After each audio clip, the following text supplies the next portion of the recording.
We all know the modern wealth building fantasy.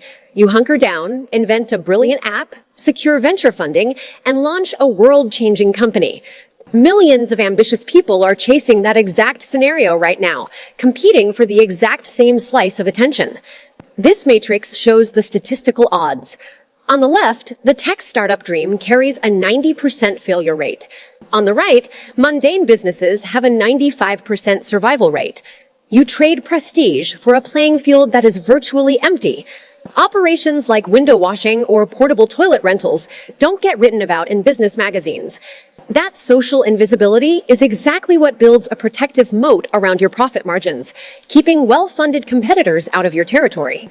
Lately, the internet is flooded with lists promoting these unsexy businesses, the ones that supposedly make you money while you sleep. The problem with these lists is how they group entirely different financial commitments together. They place a $1,500 pressure washing hustle right next to a $300,000 franchise acquisition, treating them like the exact same opportunity.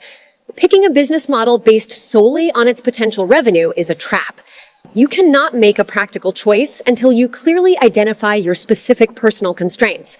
How much cash you have in the bank, how many hours you can work, and what skills you actually possess. Before you look for a business to start or buy, you need to brutally diagnose the resources you have available to deploy. Let's map your options using the boring business matrix. We start in the bottom left quadrant. This tier is for people with very low upfront capital but high daily time to invest. Here you find services like commercial window washing, pressure washing, and office cleaning. To enter this tier, you spend roughly $1,500 to $4,000 on professional equipment.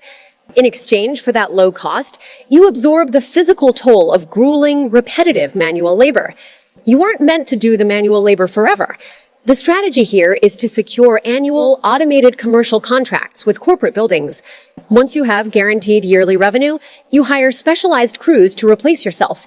The physical discomfort is your primary defense mechanism. Because climbing a high-rise or scrubbing a sidewalk is exhausting, casual competitors simply refuse to do it, leaving those corporate contracts completely open for you. Moving to the bottom right quadrant, the model shifts. This tier requires moderate capital, but removes direct customer service. You purchase physical units like vending machines, placing them in heavy foot traffic areas, focusing entirely on route logistics and scheduled maintenance. With a properly optimized route, the asset sits in an office or a gym and collects steady cash on demand. You never have to pitch a sale to a single end user. The trade-off is that your cash is tied up in depreciating physical hardware. Your profit relies 100% on your discipline in restocking and repairing those machines exactly on schedule. You aren't actually selling soda or cash withdrawals. You are monetizing the invisible logistical gaps in spaces that already have high foot traffic. In the upper left quadrant is the high-skill tier, relying on deep technical proficiency rather than raw capital. You dedicate years to a specific trade. These expanding nodes represent solving hyper-niche problems, like installing EV stations or handling commercial kitchen emergencies. Generalist plumbers compete on price. But when a restaurant kitchen floods at 2 a.m., the owner cannot wait a week for an appointment. They gladly pay massive premium rates for immediate relief, without arguing over the invoice. You do sacrifice volume. By specializing this deeply, you drastically limit your total addressable market to a very specific type of client. But becoming completely irreplaceable to a tiny market generates a much higher, more reliable income than serving as an average generalist for everyone. Finally, the upper right quadrant, high upfront capital targeting proven cash flow. This is for people who are time poor but cash rich. Your capital isn't used to invent a business. It's used to acquire existing operational systems. By purchasing an established laundromat or a proven service franchise, you can completely bypass the brutal startup phase. You inherit historical revenue, a known location, and a returning customer base from day one. The risks are significant. You take on heavy financial debt to make the purchase, and you inherit whatever unseen operational baggage the previous owner left behind. For the capital allocator, paying a massive financial premium to acquire proven cash flow is a calculated decision. They view that premium as cheaper than the statistical risk of trying to build a new business from scratch. Every single tier on that matrix relies on one specific structural principle. It connects a weekend pressure washing hustle directly to a multi-million-dollar franchise portfolio.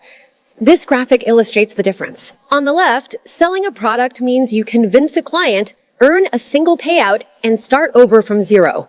On the right, a rental model or a maintenance contract provides continuous returns for a single acquisition effort. The actual product or service doesn't matter. What matters is the structural guarantee that the customer will pay, leave, and automatically return to pay again next month. To cut through the internet hype, use this flowchart to select the strategy that actually matches your bank account. It starts with one question. What is your primary constraint? If you have under $5,000, you are a grinder. Avoid franchises entirely. Focus on Tier 1 sweat equity and only target B2B contracts that guarantee recurring monthly revenue. If you have $10,000 to $50,000 and you hate doing sales, you are a systemizer. Route yourself to Tier 2 and focus strictly on route optimization and machine maintenance.